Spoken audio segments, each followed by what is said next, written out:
madaxweynaha dawladda Puntland Professor Cabdiwali Maxamed Cali Gaas ayaa waxa uu xariga ka jaray wado cusub oo loogu magac daray Islaan Maxamed oo dhismaheedu socday muddo 3 bilood ah. Wadadan ayaa waxa ay ka mid tahay wadooyinka lagu doonayo in lagu hormariyo bilicda magaalada Garowe ee caasimadda dawladda Puntland. Duqa magaalada Garowe Cabdicasiis Nuur Cilmi Koor ayaa waxa uu faahfaahin ka bixiyay wadada tan.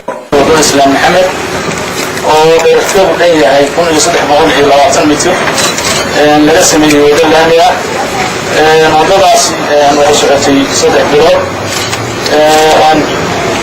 waxaa ku baxday waxay ka madaxweynaha dawladda Puntland Professor Cabdiwali Maxamed Cali Gaas ayaa waxa uu ugu baaqay in ay ka wada shaqeeyaan horumarka magaalada. Waxa hadaladiis ka mid ahaa sidan: فرحان بالله تعالى بيقولون بنوقف الإعلان مبادئ فرنو وجدنا كنا عاون إسلام محمد إسلام محمد هو رجلنا هنا ما عاون بعد الإسلام ده ساعات حوي وعرين بنيه بالله لا أساسي بالله فساعات حوي مثل هذا هذا هو مهما غير أما إن كان هذا مسؤول شيء غير ما ممكن gobolka iyo degmada gobolka magaalada iyo degmada Garowe gaar ahaan iyo councilkooda odayaashooda dadweynahooda.